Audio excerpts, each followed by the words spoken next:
हमने क्या किया हुआ है कि हमने सबको बता दिया कि भाई तालीम हासिल करो, अच्छी जॉब मिलेगी। क्योंकि उसने तालीम हासिल की थी, उसको अच्छी जॉब मिली, और उसने भी तालीम हासिल की, उसको भी अच्छी जॉब मिली। ठीक है ना। दुनिया बदल रही है, टेक्नोलॉजीज़ बदल रही हैं, इकोनॉमीज़ बदल रही हैं, और हम अभी उसी चक्कर में फंसे हुए हैं कि ये डिग्री करो और ये जॉब मिलेगी। एग्जैक्टली। तो हम पीछे रह जाते हैं क्योंकि हमने अपने आप को एक जहनी कैद में डाला हुआ है, और हम फ्लेक्सिबल नहीं हैं और वर्सेटाइल नहीं हैं।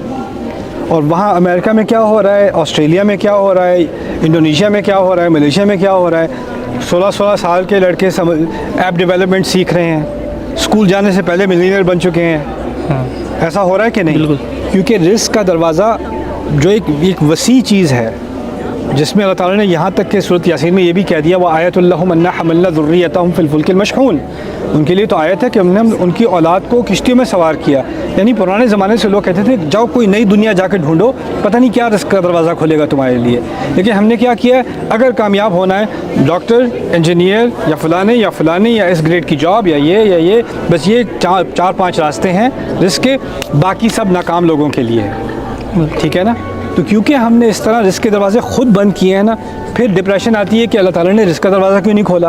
अरे बंद तो आपने ख़ुद किया है भाई, किसी और ने थोड़ी। आपने सोसाइटी की वजह से, लोगों के तानों की वजह से हमने उसको रिस्ट्रिक्ट किया हुआ है। यहाँ तक कि मुझे किसी ने, वो PhD पेपर कर रही थी लड़की, उसने मुझसे आके कहा मैं थीसिस करना चाहती हूँ, किस पे करना चाहती हूँ, फ़लाने टॉपिक है। मेरे प्रोफेसर कहते हैं नहीं, इसका क्या फ़ायदा, इसको भी जो बाकी कर रहे हैं वही तुम भी करो। यानी अगर आप क्रिएटिविटी को रोक रहे हो, इनोवेशन को रोक रहे हो, और फिर कहते हो रिस्क का दरवाज़ा नहीं खुल रहा, वो तो हमने खुद ही बंद किया है ना एज अ सोसाइटी। यानी जितनी बात मैं आपकी समझ सका हूँ तो ये फिक्स्ड नहीं है, ये हमारे एक्शंस पर डिपेंडेंट है। बिल्कुल। देखें, कोशिश हमारी है, नताइज अल्लाह ताला के हाथ में है। लेकिन अगर थकी हुई कोशिश होगी और बेकार सी कोशिश होगी और फिर कहें अल्लाह ताला की तरफ से रिज़ल्ट नहीं आ रहा, तो ये तो ज़्यादती है ना फिर। बिल्कुल। Thank you. वेलकम।